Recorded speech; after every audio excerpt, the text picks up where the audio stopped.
dusk settles in the subtle shades of gray made when night and autumn fall together. And so the sleepy umbra of Oakland's walls creeps lazily across the thin, unfenced lawns deeded to the landholders of this village. Dogwood leaves turn brown, dropping in turns to blanket the graves with brittle bed sheets. Yet this is not death. This is retirement. Quiet in a skeletal neighborhood where time delivers its pension of decay like mail. Still, this is not rest to some. To spirits dispossessed of death dreams, who boldly step out of their tombs for tea among the stones and a little nightlife.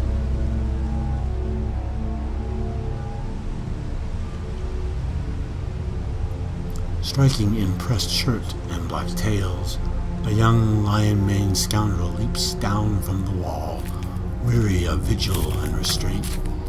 Under his feet crackle dry, lifeless twigs, a betrayal of mortal steps on immortal soil. He crouches for a moment, peering across this squat, humble landscape of memorials, sinews taut with arrows like a troubled rigger. Somewhere along these cemetery streets, he pursues a tryst with a newfound lover.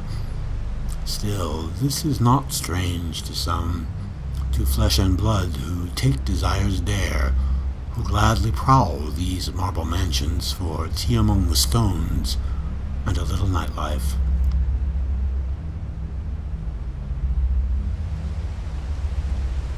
Cloaked in midnight lace and wind-blown veils, a mournful mistress with china-faint skin brushes Earthstar from her smoky skirts. Risen in a musty boudoir of magnolia and mint, she readies herself for a night's rendezvous. She groans a deadly, faintly passioned moan, stirred by a wisp of heat in the October wind. For among the shifting shadows of cold which fall across her face like darkness on the eye, she feels a hint of swirling, living blood. Still, this is not enough to some. To ashes in the hunt of burning flame, who only live in the constant craving for tea among the stones and a little nightlife.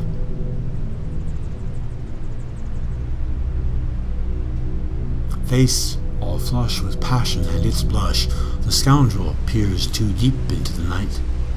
And as he overlooks the mistress in her stealth, she settles like soot on the nape of his neck, her glassy nails biting into the naked flesh.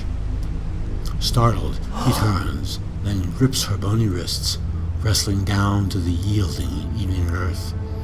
But she casts him off, leading the lover's chase to cover neath a gazebo wrought in iron crust, where a tarnished urn-turned samovar awaits.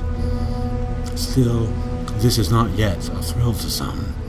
To hunters with a hunger for seduction, once the hour at last has come for tea among the stones and a little nightlife.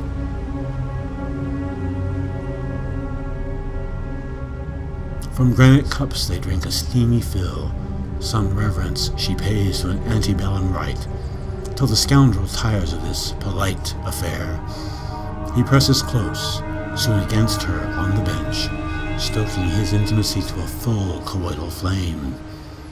Brazenly he bends to outflank the heavy hems, and venture an eager hand beneath her skirt.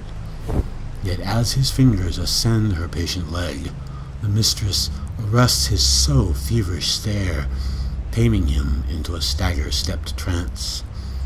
Still, this is not quite a kill to some. The cravers of the ancient binding spell, once the bargain has been struck for tea among the stones and a little nightlife.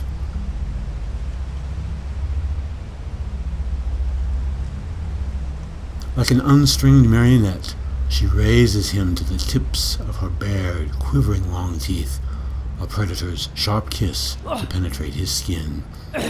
The tides of her breath deepen with full measure while she laps at the crimson, purling stream.